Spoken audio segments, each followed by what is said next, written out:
What's up, Speedway fans? After nearly 2 weeks of absence, we are back with another video. In today's video, I'm going to be taking a closer look at just how much money and effort it takes to keep a Speedway club open here in the UK. I've been speaking to a number of people involved at Plymouth Speedway, and hopefully after watching this, you'll have a second thought before posting such negative comments on their social media posts. Before we get into it, make sure you click that subscribe button and the thumbs up button as well, just so I know that you want me to keep making these types of video. Both are 100% free and help me and the channel out more than I can possibly explain. Make sure you stick around to the end of the video because some of the numbers I'm going to reveal to you today may surprise you. Anyway, let's get into it.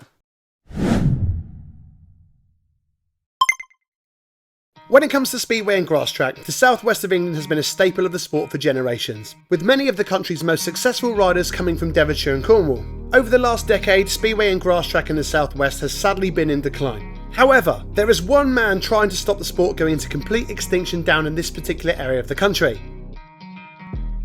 Former speedway and grass track rider Mark Phillips took over Plymouth in 2016 with the plan of keeping speedway alive in the area with such a rich history in the sport. Mark even sold a property in 2016 to fund the Devonshire Speedway dream.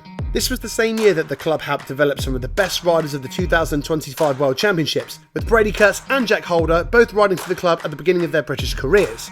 In 2017, the club would drop down to the third tier of British Speedway, where they would stay for 3 seasons. It wasn't until the sporting restrictions were lifted in 2021 following the COVID-19 pandemic that Plymouth would move back into the second division of British Speedway and field their first professional team for half a decade. And they weren't messing around either. It was announced post-pandemic that the Plymouth Gladiators outfit would be spearheaded by none other than former Grand Prix superstar Bjarne Pedersen and triple world champion Jason Crump.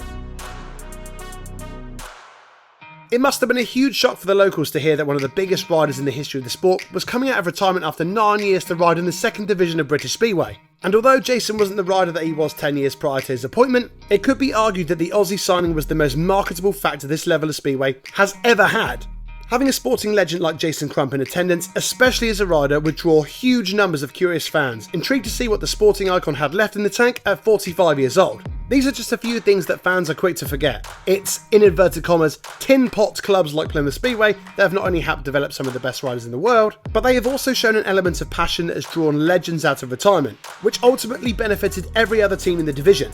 It's no secret that the Devonshire club has never really hit the numbers that Mark and the team dreamed of, but that was never going to stop them from trying, something that they're still doing to this day. Between 2016 and 2025, Mark has sold a house and 4 building plots to keep Plymouth Speedway in existence. It's estimated that the amount of personal finances that the promotional outfit have invested into the club is somewhere in excess of £350,000.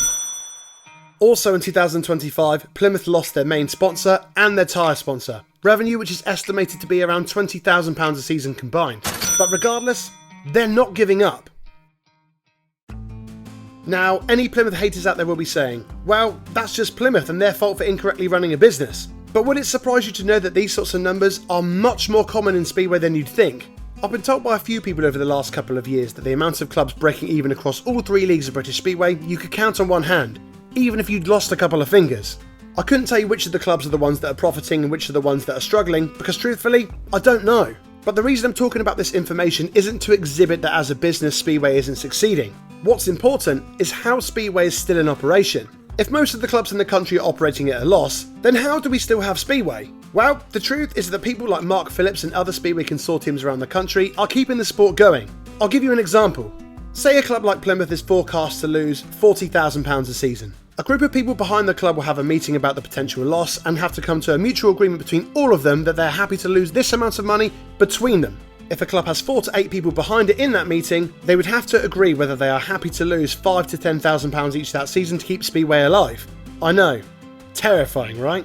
The point I'm trying to make in this video is that it's exceptionally rare to find a Speedway club in the UK that is doing well financially, so the financial rewards are either unmotivating or non-existent. The amount of stress and man hours required to keep this sport in operation is completely unfathomable to the average fan. Not only do you have to think about managers, riders, referees, medics, etc., you also have to find a passionate team of volunteers who are both reliable and competent enough to help out the club every single week.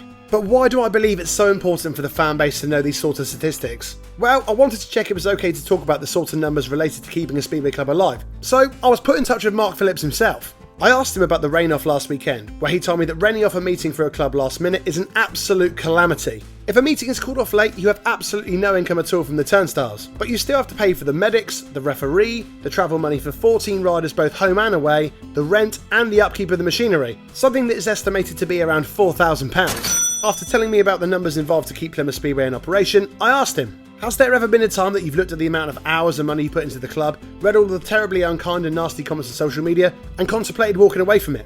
The Plymouth boss gave me a definitive one-word answer. Yes. What's frightening is that you, watching this as a Speedway fan, could potentially be the straw that breaks the camel's back. By cracking your knuckles and typing hurtful, uneducated, unkind and unhelpful comments on social media, you are only doing one thing: detracting the enthusiasm away from the people keeping this sport alive. If you love Speedway and want it to change for the better, you do have a couple of options. Direct message your concerns and complaints to the club directly. This would hide all the negativity from potential sponsors looking at coming in and investing money into the sport. You could just choose not to post anything unkind or unhelpful. Or even better, sign out of Facebook and offer your time to volunteer at your local club. One thing that has always remained wonderful about Speedway in the UK is the amount of incredible volunteers who surrender their time for the sport every single week. Some of the most amazing people I've ever met have been Speedway volunteers. But the one final message from me is simple. Please try and keep the hatred and hurtfulness to a minimum. The people who are sacrificing their money and time to keep the sport alive see your comments. And it could be your comment which is the last straw. The difference between the Speedway Club remaining open or the Speedway Club closing. That's all we've got time for today, but we're going to do another video tomorrow building up to the doubleheader in Manchester this weekend. I hope to see as many of you as I can up in Manchester, but until then, I'll see you guys in the next one.